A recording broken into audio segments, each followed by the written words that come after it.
Law street Bharat में आपका स्वागत है। हमेशा की तरह आज हम चर्चा करेंगे सवाल जनता का। आज का सवाल है फ्री बिजली या राजनीतिक भ्रष्टाचार। कुछ लोगों ने आज की तारीख में राजनीतिक उद्देश्यों से देश की जनता को हर चीज फ्री बांटने का एक ट्रेंड शुरू कर दिया। आफ्टर ऑल ये जितनी भी चीजें फ्री बांटी जाती हैं, इसका पैसा कहां से आता है? ये जो चीजें फ्री बांटी जाती हैं, इसका समाज पे और देश पे क्या प्रभाव होता है? क्या ये सब फ्री चीजें देश हित में हैं या कुछ लोगों का राजनीतिक स्वार्थ सिद्ध करने के लिए देश की आम जनता को रिश्वत देने की एक कोशिश है? आज हम चर्चा इस पे करेंगे। आपको पता है कि आने वाले दिनों में कुछ महत्वपूर्ण चुनाव हैं। राजनीतिक पार्टियों ने इस देश में पहले इस देश को बांटा अलग अलग जातियों के आधार पे, अलग अलग तरीकों से अपने राजनीतिक स्वार्थों के लिए। खामियाजा इस देश को उठाना पड़ा। हम पिछड़ते गए, इस देश में रोजगार के साधन कम होते गए, इन्वेस्टमेंट नहीं आया, युवाओं को रोजगार नहीं मिले। अब जब वो एक ट्रेंड थोड़ा कम होने लगा है तो एक नई ट्रेंड हमारे सामने आ रही है कि राजनीतिक पार्टियां इस देश की जनता को रिश्वत देने की कोशिश कर रही हैं फ्री चीजों के नाम पे। कुछ नेता फ्री बिजली बांट रहे हैं, कोई फ्री लैपटॉप की बात करता है, कोई फ्री मोबाइल की बात करता है, कोई फ्री साइकिल की बात करता है, कोई फ्री स्कूटी की बात करता है, कोई कुछ नहीं मिला तो फ्री कुकर भी देते हैं, फ्री टीवी भी बांटते हैं और जो कुछ भी लगे वो फ्री दे दिया जाए। आफ्टर ऑल इस देश का पैसा है। जो लोग, जो राजनीतिक पार्टियां फ्री बांट रही हैं, वो ये कभी नहीं आपको बताएंगे कि इसका पैसा कहां से आएगा।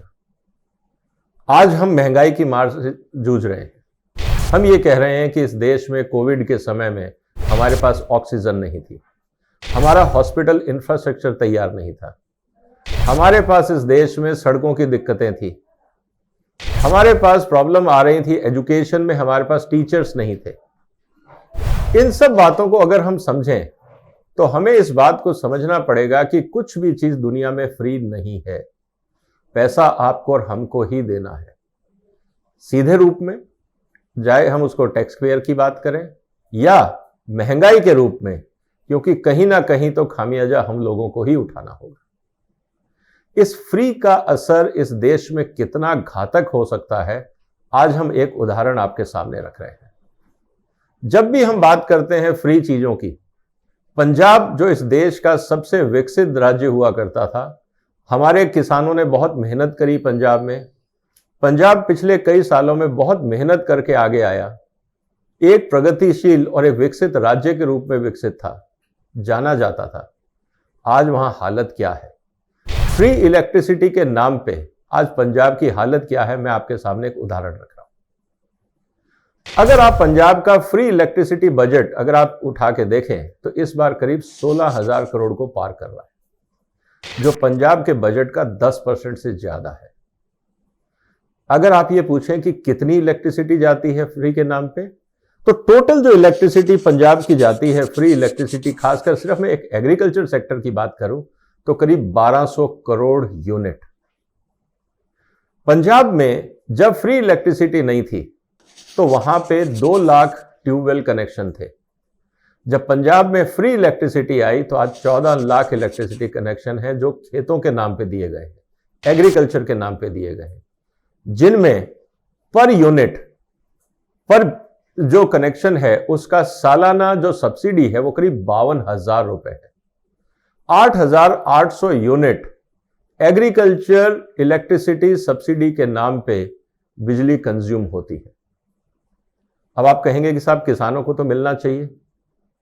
अगर यही हर साल जो हम करीब 52,000 रुपए किसानों को इलेक्ट्रिसिटी सब्सिडी के रूप में दे रहे हैं, सोचिए कि अगर यही 16,000 करोड़ रुपए और इस साल का बजट एलोकेशन देखें तो करीब 8,500 करोड़ रुपए है।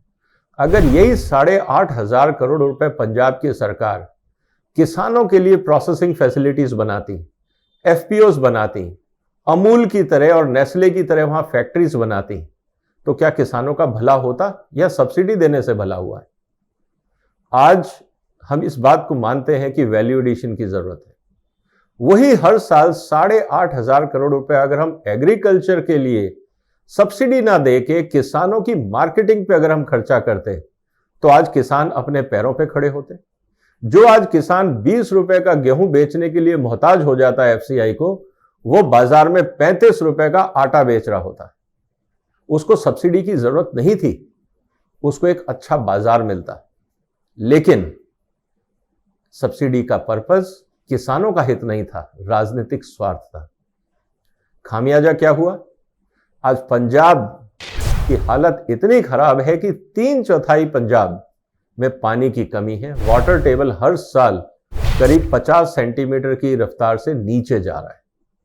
डर इस बात का है कि अगले 20 साल में पंजाब रेगिस्तान में बदल जाएगा। क्यों? क्योंकि हमने बिजली की सब्सिडी दी। और पंजाब के मुख्यमंत्री इस बात को कहते हैं कि यह सब्सिडी पंजाब के लिए घातक है, लेकिन हटा नहीं सकते क्योंकि राजनीतिक मजबूरी है। अब आप और हमको यह सोचना होगा कि जिस सब्सिडी की, जिस फ्री बिजली की आज की तारीख में कुछ नेता बात कर रहे हैं अपनी राजनीतिक महत्वाकांक्षाओं को आगे बढ़ाने के लिए, क्या वो उन राज्यों के हित में है या इन राजनीतिक पार्टियों के हित में है कि जनता को रिश्वत दी जाए, जनता को धोखे में रखा जाए? कोई डेवलपमेंट प्लान हमारे सामने नहीं दिया गया, कोई हमारे सामने स्टेट का विजन प्लान नहीं दिया गया, लेकिन जनता को रिश्वत दी गई कि हम आपको फ्री बिजली देंगे। ये हमें सोचना है। मेरा निवेदन है आप सबसे कि आप इस बात के लिए जनता से मैं गुजारिश करूंगा कि जब भी कोई राजनीतिक पार्टी, आने वाले दिनों में आप देखेंगे बहुत सारे लोग आपको फ्री में बहुत कुछ बांटने की बात करेंगे। हर राजनीतिक पार्टी से आप सवाल करिए कि जिस चीज को आप फ्री बांटने की बात कर रहे हैं, इसका पैसा कहां से आएगा, इसका हमारे पर्यावरण पे क्या असर आएगा, इस पे हमारे जो ग्राउंड वाटर टेबल है उस पे क्या असर आने वाला है। जब तक हम सवाल नहीं करेंगे, राजनीतिक पार्टियां सोचेंगी कि हम रिश्वत देंगे और बदले में हमें वोट मिलेंगे। क्या हम इस देश के नागरिक इतने नादान हैं या हम इतने नासमझ हैं कि हम रिश्वत लें और अपने ही देश को बर्बाद करें और बाद में हमारे से ही टैक्स वसूला जाए, हमारी ही ऊपर ही महंगाई का बोझ पड़े और फिर हम कहें कि साहब ये क्या करें, तो राजनीतिक पार्टियां काम नहीं कर रही हैं। हमारी भी जिम्मेवारी है। इस तरह की गलत ट्रेंड को रोकना होगा, नहीं तो ये देश बर्बाद हो जाएगा। राजनीतिक पार्टियों का कुछ नहीं जाएगा, हम लोगों को भुगतना पड़ेगा, क्योंकि कोई भी राजनीतिक पार्टी अपनी जेब से, उसके नेता अपनी जेब से इस देश में चवन्नी भी नहीं लगाते, हम लोगों से वसूली किया जाता है। इसलिए अगर हम नहीं जागेंगे तो ये देश नहीं बचेगा। इसीलिए रिश्वत के खोरी से बाहर निकलिए। जो लोग इस देश में रिश्वत के खिलाफ मुहिम चलाते थे, आज वही लोग इस देश की जनता को फ्री बिजली के नाम पर रिश्वत बांट रहे हैं। क्या ये सही है? लेकिन एक बात मैं कहूंगा कि इस देश में जो गरीब तबका है, जो बीपीएल फैमिलीज हैं, जिनको जरूरत है, उनको अगर हेल्प की जाए तो बात सही है। हर आदमी, जो आदमी शराब पीता हो, क्या उसको फ्री बिजली की जरूरत है? जो आदमी सिगरेट पे पैसा खर्चता हो, क्या उसको फ्री बिजली देनी चाहिए? जो आदमी लग्जरी गाड़ियों में घूमता हो, क्या उसको फ्री बिजली देनी चाहिए? जो आदमी पिक्चर हॉल की टिकटें खरीद के पिक्चर देखता हो, क्या उसको फ्री बिजली देनी चाहिए? किसको फ्री बिजली चाहिए? क्या इसका कोई मानदंड नहीं होना चाहिए? सवाल ये, जागिए, तभी देश बचेगा। रिश्वत और फ्री की जो आपको लालसा दी जाती है, लालच दिया जाता है, इससे हमें बाहर निकलना होगा, तभी यह देश आगे बढ़ेगा। तभी हम इस देश में जो टैक्सों का बोझ है वो कम कर पाएंगे, तभी इस देश की तरक्की होगी। मेरा निवेदन है आपसे कि आपको जो बात बताई गई इसके बारे में गंभीर चिंतन करिए। अगले हफ्ते हम एक और महत्वपूर्ण मुद्दे पे आपसे चर्चा करेंगे। आपसे निवेदन है कि अगर आपको ये बात पसंद आई, इस चैनल को सब्सक्राइब करें। लॉ स्ट्रीट भारत में हम इस तरह के ज्वलंत मुद्दे उठाएंगे जो इस देश की जनता के हित में होंगे। हम चाहते हैं कि यह देश आगे बढ़े, यह देश खुशहाल हो, हर नागरिक खुशहाल हो, लेकिन हमें जागरूक होना पड़ेगा और यही हमारा प्रयास है। इस चैनल को सब्सक्राइब करें ताकि अगला वीडियो भी आपको तुरंत मिले और हम इस चर्चा को आपके साथ और आगे बढ़ाना चाहते हैं। आपने टाइम निकाला, बहुत बहुत धन्यवाद।